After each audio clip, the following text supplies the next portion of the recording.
Okay, look closely at this number on the screen, 24.4%. That represents the nearly 1 in 4 urban residents across Latin America who are currently living in informal settlements. We're talking about favelas, barrios, and shanty towns. Now, it's a stark reminder of a pretty hard truth, right? Latin America remains the most unequal region on the planet. But if you only focus on that inequality, you are completely missing the most important part of the story. Because right now, this very region is also the absolute epicenter of the world's most groundbreaking intersectional social movements. Welcome to this explainer.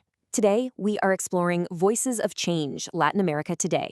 We're going to dive into exactly how deep historical struggles are merging with modern digital tools and massive global climate platforms to completely reshape the socio-political landscape of the region. Okay, let's dive into this. Here is our roadmap for today. We'll start with indigenous sovereignty and nature, then move on to Afro-descendant political ascent. Third, we'll look at mapping the divided city, and we will wrap it all up by exploring how these movements are overcoming the inequality trap. Part 1, Indigenous Sovereignty and Nature, the Battle for the Amazon.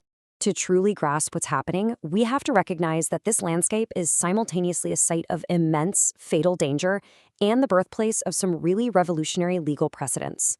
According to human rights reports, Latin America is tragically the deadliest region in the world for environmental activism, with fatal attacks heavily concentrated in countries like Brazil, Colombia, Mexico, and Peru. These activists face relentless, everyday threats from criminal logging networks, often called rainforest mafias. And on top of that physical danger, they face widespread legal criminalization just for trying to protect their own homes. But here's the thing, these defenders are far from helpless.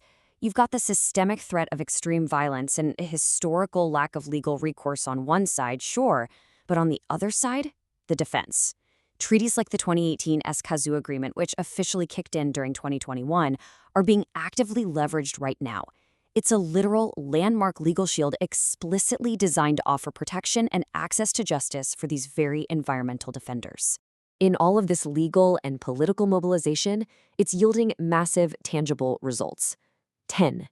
That is the number of brand new indigenous territories Brazil designated as critical climate mitigation tools ahead of the late 2025 COP30 summit in Belém. Now, this was no coincidence. It was the direct result of successful advocacy by indigenous groups, like the Articulation of Indigenous Peoples of Brazil, who successfully pushed for direct financing and crucial land demarcation to combat deforestation. Now, what's really interesting about this slide is that the battle for nature is literally changing the definition of the law itself. The river is a living entity with legal rights. That's not just a beautiful metaphor anymore. It is a legal reality. Down in Peru, Goldman Environmental Prize winner and Kukuma leader Mariluz Kanekuri Moriari actually campaigned to declare the Marañón River a legal rights holder, and she won. It's an absolute paradigm shift, blending traditional ecological knowledge directly with formal legal tools. Section 2. Afro-descendant political ascent, from the margins to power. So this massive shift in Latin America isn't just happening deep in the rainforests. It's profoundly about the people and a historic, incredibly rapid rise in political and social agency. Just look at the sheer momentum on this timeline over just a few short years. In 2021, that Escazú Agreement takes force. By 2022, Costa Rica enacts Law 10120 for affirmative action. Fast forward to 2025, and we see the release of the documentary Igualada, chronicling the historic rise of Francia Marquez, Colombia's first Black female vice president, who champions marginalized rural voices at the UN. And looking ahead to late 2025, the Ibero Mob Action Framework was introduced specifically to secure land and gender equity for Afro-descendant and indigenous communities within ecological reserves. The thing to really take away here is that this movement is achieving deep, systemic reform. It goes way beyond just political representation. Take Costa Rica's legislative reforms, pushed forward by advocates like Epsi Campbell-Barr. Law 10120 doesn't just establish affirmative action. It structurally reserves educational spots in the National Learning Institute, and it literally mandates historically accurate anti-racist pedagogy in primary and secondary schools. They aren't just changing policies, they're rewriting the educational foundation for the next generation. Section 3. Mapping the divided city, urban segregation and innovation. So transitioning from the national and rural stages to the dense urban centers, we have to look at how grassroots technology is combating historical city segregation to truly understand Latin America today. So the crucial point is grasping this definition, the 15-minute city. You've probably heard of it. It's an incredibly popular urban planning concept right now, which dictates that essential services, amenities, and cultural spaces should be accessible within just a 15-minute walk or bike ride from your home. But when you try to apply that Western-centric ideal to a city with stark socioeconomic divides, you hit a massive structural wall. On the left is that 15-minute walkable ideal. On the right, the reality in places like Santiago de Chile. Research shows that because of real estate deregulation and long-standing historical self-segregation, public services and cultural spaces get completely trapped in wealthy city centers. Meanwhile, poor communities on the periphery simply lacked the basic infrastructure to ever make a 15-minute walk to those services possible. It's just not physically an option.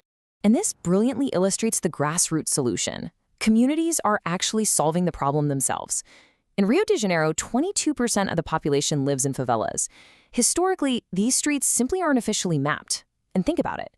If your street doesn't exist on a map, you can't get mail, you can't get healthcare or emergency services. You're structurally invisible. So grassroots organizations and tech partners are using mobile apps and digital GPS mapping to literally put themselves on the map. They're dismantling physical inequality from the ground up by connecting millions to basic city services. Section 4. Overcoming the inequality trap.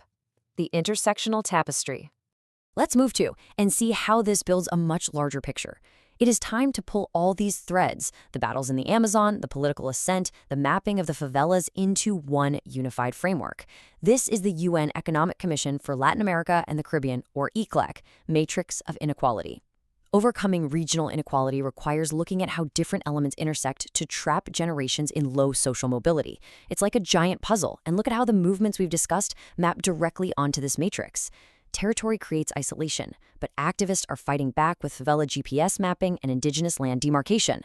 Ethnicity brings systemic marginalization, countered today by Afro-descendant legislative assent and anti-racist education. Gender means unequal access, which is being dismantled by new female leaders and the Ibero-MAB framework.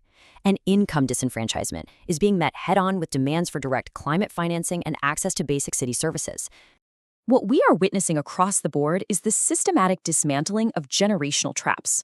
So we want to leave you with this thought to ponder. As Latin America innovates at the intersection of climate action, racial justice, and grassroots urban planning, what must the global North learn from these Southern movements? Because the legal, political, and technological solutions being forged in the Amazon and the favelas today might just hold the key to our shared global challenges tomorrow. Take that with you. Thanks for joining this explainer.